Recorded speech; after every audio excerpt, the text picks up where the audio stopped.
Here is a town. It lies on the banks of a quiet river. But where would you say it is? Is it somewhere in France? A village on the Thames? These the waters of the Danube? Is it a village in Norway? Or is it in Czechoslovakia? Does this walk lead to the shores of a blue Austrian lake? Where is this town? Where you can find an old English tower, an Italian campanile, down the street a Gothic doorway, where slate roofs look down on the columns of ancient Greece, and where you'll find a Renaissance fountain at one end of town, and at the other a Roman temple. As you may have guessed, this is a town in the United States of America. This English tower guards a fraternal hall and a furniture store. And in the Italian campanile hang the bells that the fire department on its way. While the Greek columns are part of the commercial life. The demigod, too, plays a new role. Host to the children on a hot afternoon. The United States was created by men who came from the four corners of the earth.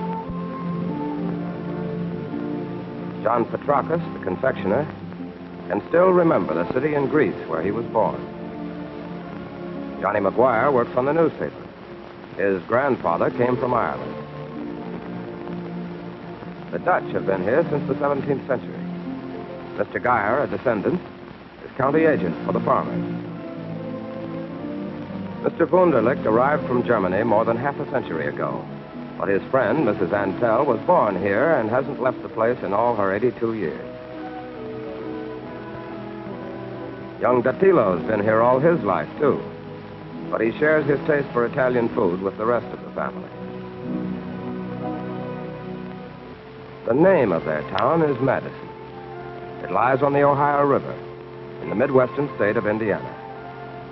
It was named after James Madison, fourth president of the United States, who is known as the father of the American Constitution.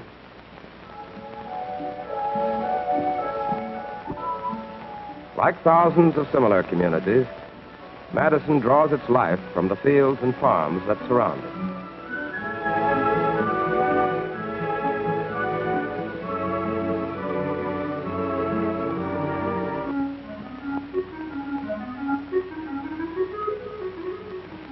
On Saturday morning, the farmer's wife brings the eggs from the hen house. The farm truck is loaded. For here, as it is in many other lands, Saturday is market day.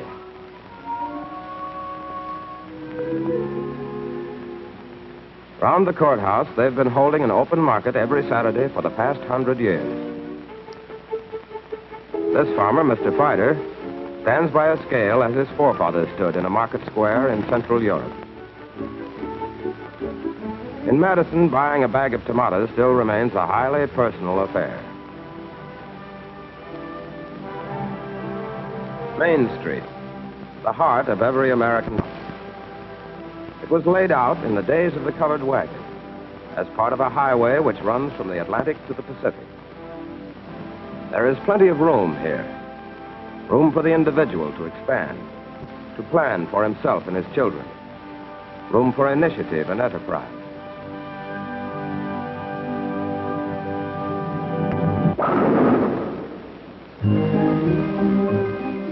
At night, Main Street becomes a meeting place for farmers and townspeople.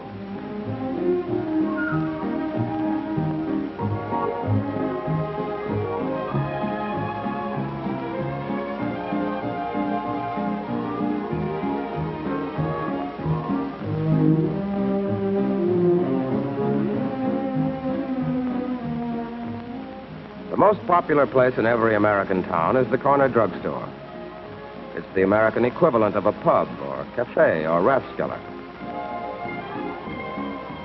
And, of course, on Saturday night, the school orchestra gives its concert.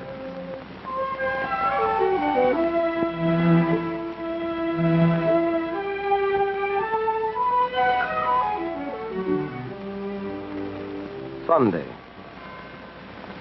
the day for worship.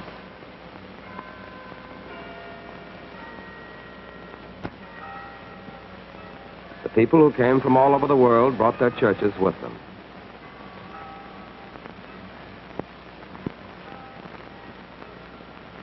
All faiths have found a place here. No one interferes with the other's journey to heaven or to hell. Now, here's a fellow who thinks he's not going to one destination or the other. He's going fishing. And though his boy prefers church this Sunday morning, there's little time wasted in argument.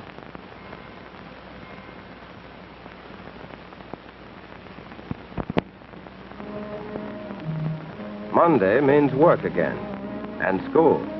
It is free to all the children of the community, and compulsory. To each is given equal opportunity to learn. Part of the course is the history of man's struggle to govern himself, his defeats, and such great victories as Magna Carta, the French Bill of Rights, and the Declaration of Independence. And the children are taught other languages to equip them to become better citizens of the world. Here sit the mayor, the councilman, and the voters of the next generation.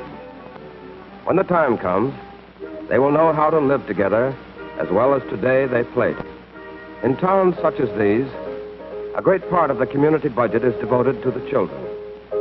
The chief interest is in human beings.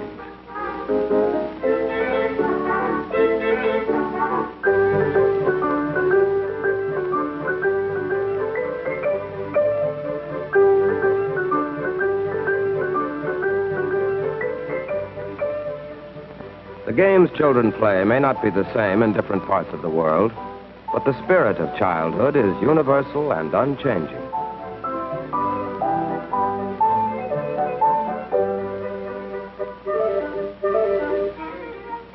The end of schooling is not the end of learning. College of the ages is available to all.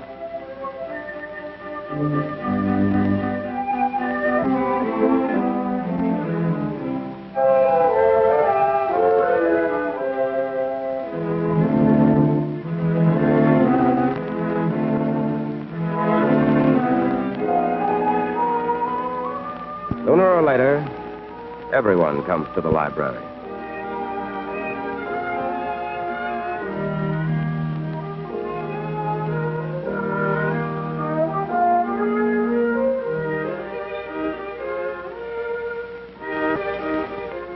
Here can be found old ideas and argued about paper for over a century.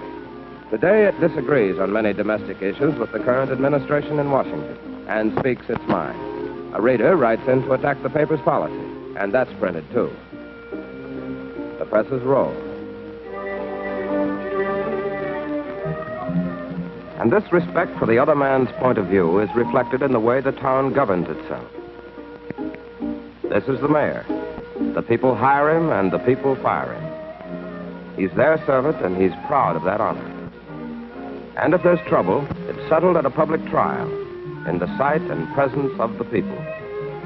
His Majesty, common man. It is he who elects the judge. It is he who elects the public prosecutor. The laws of trial by jury, as they originated in England, are carried out in this court. These 12 men and women, peers of the defendant, were called from their everyday interests to serve. They accept this as one of the obligations of self-government.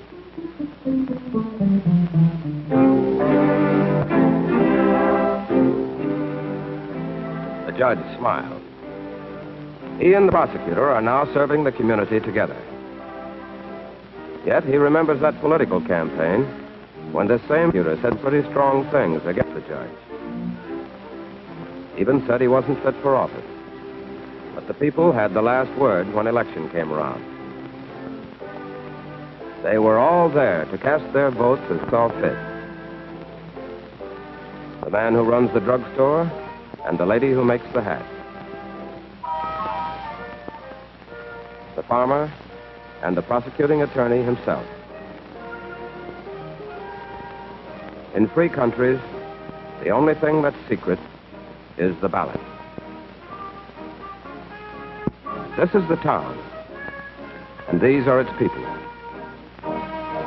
People whose fathers brought to the banks of a river in the New World the culture and heritage of the old. Who now have sent their sons back across the seas, join the sons of all the people to fight for freedom. To make this town, and all towns like it, wherever they may be, free and secure forever.